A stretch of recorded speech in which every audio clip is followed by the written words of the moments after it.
everyone, it's Miranda from Parent Weights, and today I'm going to be reviewing And Just Like That, Episode 5, Tragically Hip. You guys, okay, bear with me a little bit for this review, and actually for the next couple of videos that we have coming up. I've been around my snotty nose god kids for 6 days for Christmas, and so of course I have a runny nose too, and I'm stuffed up. So if I talk a little bit fast, I'm trying to talk fast enough to get the sentence out so I can breathe, so I can inhale. Oh, that felt so good, y'all. Woo! All right.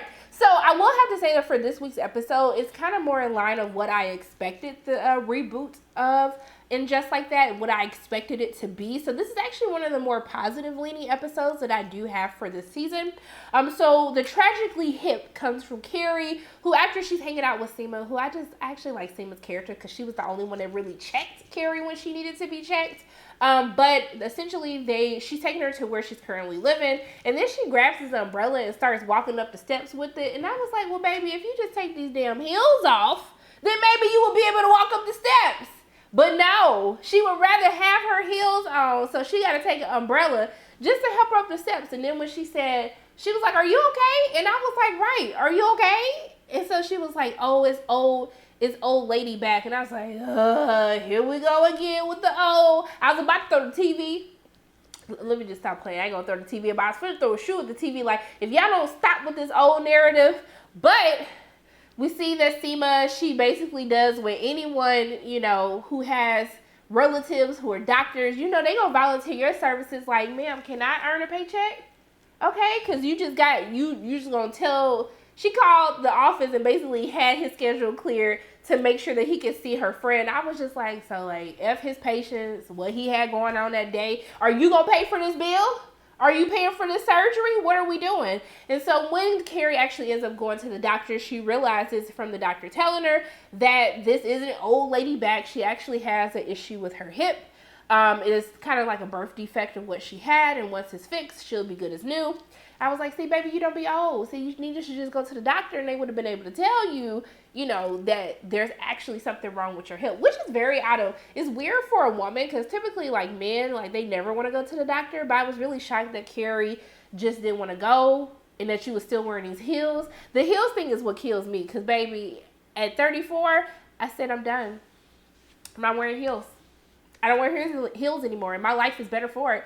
I'm a positive person. I actually can interact with people when we go out. My life is just I've become a whole new person after just saying I will not wear heels anymore, okay? So I just want that for Carrie, what I have for myself. But baby, you like it, I love it, okay? If you want to wear heels, do your thing, boo. So she ends up having to have surgery. Miranda and Charlotte both volunteered to help her because her whole thing is like, I just don't want to be alone, and with, Big being gone, and just having a surgery like this, it kind of reminds you that you would have your significant other there to like nurse you back to health. And so they agreed to take turns. I love how she had her pearls on after she had her surgery. She had her pearls. I was like, look at you. Okay, you still gonna be fashionable with your little gown at the same time. But she was not happy when the doctor told her she needed to wear flats. When she said the only flats that she owned was a pair of Times, because she thought she was doing good, because if you buy what you buy, they donate, they match, they give shoes to a kid in need. I was like, okay, boo, Times are comfortable. I don't know what you're talking about, Carrie, but Times are comfortable for me. Now that I found the bootleg at Target, I got the bootleg Times now, because them shoes don't last long, y'all. Like, I be walking in my Times, and they don't be holding up. They be gone after 6 months to a year. It's time to buy another one, so I just had to go ahead and just switch to the bootleg Target value version. So she has her surgery, and, the ladies are doing a really great job. Shout out to Charlotte. She said she be doing her research saying that you should be able to lift the weight of your oldest child. When Carrie needed help getting out of the bed to go use the bathroom, like, Charlotte was like, okay, girl, you doing this with your heels on too? I was like, see, look at y'all doing a dang on thing, calling yourselves, oh, y'all playing. So we see that they kind of been hinting towards Miranda and Che having something going on. And so when Che calls and says that they are there to deliver, food for Carrie, Miranda's like, oh yeah, come up. And I was like, baby, did you ask her? Because she don't, Carrie, like, them people who when they sick, they don't want nobody to see them out of commission. Carrie definitely gives me that type of vibe. Like, only my closest friends could see me. Like, only the closest are close. And so when she told her, she was like, girl, no, go ahead and tell Che they can come another day. Like, it's not okay. And so Miranda goes down to talk to them, and they end up having this good little conversation and talking about how, Miranda's talking about how she just wasn't happy at her law firm anymore, so she decided to leave, and how Che is just talking about how they just took a better positive outlook on life. And I was like, okay, look at y'all vibing. So in the midst of all of this, they end up taking Carrie home, and Charlotte's best friend, who is now single because his husband left and went overseas, which I don't like how they handle his storyline because he did pass away. I don't like how they handle that, but whatever. I thought it was so funny when he had one of his hot guys carry up the steps. I thought that was absolutely hilarious. He said, look, I'm just trying to do my part. Okay, I want to be everybody's gay best friend at this point. I feel like I have to make up not only for my husband being gone, I got to now be there for Carrie as well, because that's what he will be doing for him. And so Carrie is on these drugs. She is having the best time of her life on these painkillers. Before and earlier in the series, they told her that she needed to loosen up when she was doing the podcast with her co-host. And Carrie just got so carried away, pun intended, that she ended up telling the story on how Samantha had to pull a diaphragm that got stuck inside of her. And so Charlotte was like, baby, do you know what you just did? And she was like, it's my vagina. Like, I can tell whatever stories I want about it. She was like, but you mentioned Samantha by name. Now, I didn't think it was that big of a deal. I was just like, it's a story of what happened to her vag, but okay. So she told her she should let Samantha know what happened. She texts Samantha. They have this good exchange. Then she says, I miss you. And then Samantha kind of went away. But at least Samantha was cool with the story, okay? She was cool with it. So I still don't know, or they just going to keep doing these text messages until somebody can convince Kim Cattrall to come back. I don't think that's ever going to happen, but okay, I just find it weird for her to just ignore the message of her saying that she missed her. But baby, we ain't even got enough time to go through this whole Samantha storyline. But in the midst of this, one of the days, what is her name, child? Miranda is supposed to watch her. So Che comes over with some food. She all excited. Miranda done had her hair done. She looking all good and stuff. I said, baby, I know you ain't doing this for Steve, okay? Because pretty soon he can't hear. He probably not going to be able to see you no more either. But we see that Che ends up showing up. They bring some tequila, and then them and Miranda start taking shots. And then all of a sudden it started getting real steamy. I said, baby, you doing all this moaning, and you doing all of this moaning, and they didn't even put they hands down your pants yet? I said, baby, I want what they got. Lord, I want what they got.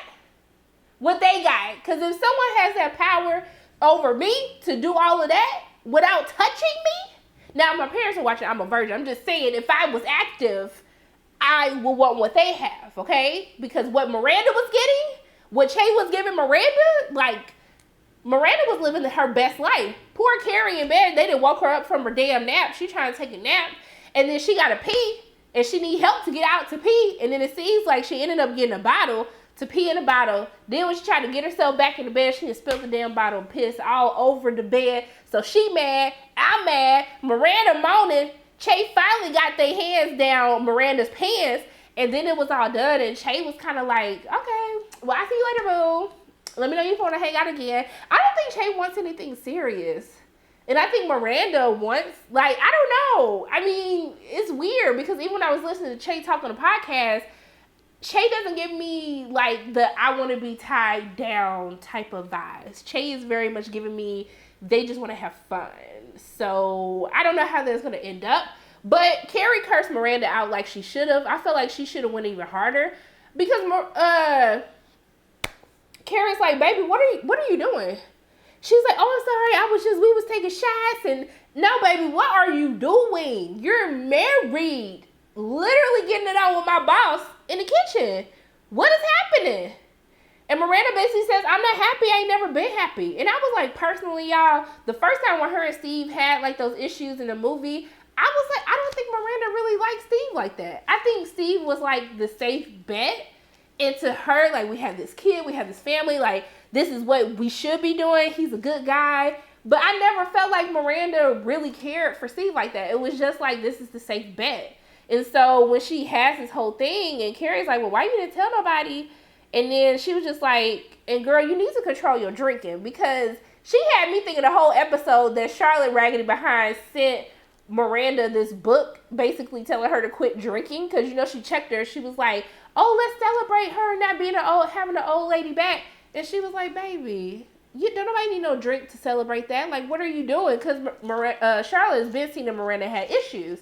And so when we find out that Miranda got drunk and she was drunk ordering stuff, which is a real thing. I do have a really good friend. He's not an alcoholic, but he definitely drunk order stuff. And I think it's the most hilarious thing because I don't think that he has a drinking problem. But when she said she ordered that book drunk, I said, that's the real thing, y'all. Hide your Amazon passwords and stuff. Because I be trying to tell him, like, I be like, if I talk to him, I know he has some cocktails. I be like, baby, don't order nothing on Amazon.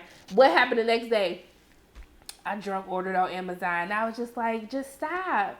Just put like a 2-step authenticator or something so you don't order stuff drunk. So Miranda's drunk part, they say drunk man's talk is a sober man's thought. That was the person within them, like, bitch, get your life together and order this damn book because you need help. And you sit up here trying to hide from Louisa. She was like, bitch, ain't nobody worried about you. I'm trying to get it on. And I still don't understand that part of the storyline.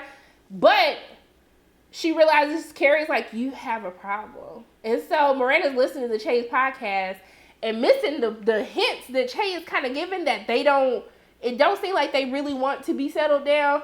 But she too busy making a damn drink. And then she realizes, like, well, damn, ho, I am an alcoholic. And she poured all the alcohol out. And I was like, finally, thank goodness. But one of the things that I really enjoyed about this episode actually was Charlotte's storyline. So Charlotte is on this call with the other little rich housewives, moms, work, whatever they are. And they keep talking about, like, oh, Rock is so funny. And she was like, baby, who is that? And then her friend was like, hey, y'all, let's talk later. I'm going to call you Charlotte. And she calls and tells her that, like, Rock is Rose. Rock changed, their name. And their pronouns are, like, they, them, whatever. And so Charlotte looking shook like, what? Like, why are y'all telling me about what my kid is doing? And I thought it was really interesting with her and Harry when they had the conversation with her school, because I do feel like a kid should be able to express themselves the way that they want to. But how do you do that without consulting their parents? Because even though, yeah, Charlotte is extra, I feel as though if Rock would have told their parents that, hey, this is how I identify, they would have had trouble with it, but it ain't like they was kicking them out the house or anything. So, and it's actually something that happened at a school where their child transitioned and their teachers were helping them transition, but nobody told their parents. And I was like, how do you not tell their parents? I mean, you got the parents calling them Rose when they want to be called. Like, why wouldn't you tell the parents so they could do something different? And so while I was like, okay, I understand, like, the school is progressive and they want to help the child first, you have to tell their parents, especially if you know they ain't got no crazy parents. Let me know in the comment section, like, how did you feel about that part? Because that part really did something to my spirit. Because I was just like, why would you not give their parents the chance to actually support their child? Because you see, like, Charlotte came around to it and she was just like, I want them to be who they want to be. But they were robbed of that chance to actually be a supportive parent. So I was just really confused. Then I was like, Lily, you didn't want to tell them what was going on? Like, or maybe they just absent parent. I don't know. Charlotte in everybody's business. I don't even know how she didn't figure this out. But I like that part of the storyline. Like, these are the topics, like Miranda figuring out that she's not happy, that she is unhappy in her marriage. Charlotte trying to navigate what that means for her child, who identifies in a different way. Like, those are the storylines that I like to see. And so for me, I actually kind of enjoyed this episode. Did everything hit the way it was supposed to hit? I'm not saying that. But this is what I would expect from, women who are in their 50s, who are experiencing motherhood, who are experiencing loss, who are experiencing their own sexual awakening. Like, this is the type of stuff, like, I thought the show was going to be about. So if they just stick to this and not the whole woke agenda, I would actually be okay with it. But let me know in the comment section below, what did you think of this week's episode of Just Like That? Episode 5, Tragically Hip. As always, my name is Miranda from Payroll Waits, and if you like what you saw today, make sure you hit the like button, hit subscribe, share this video with your friends, and make sure you hit the notification bell. And I love you guys 3000. And until I see you again, bye.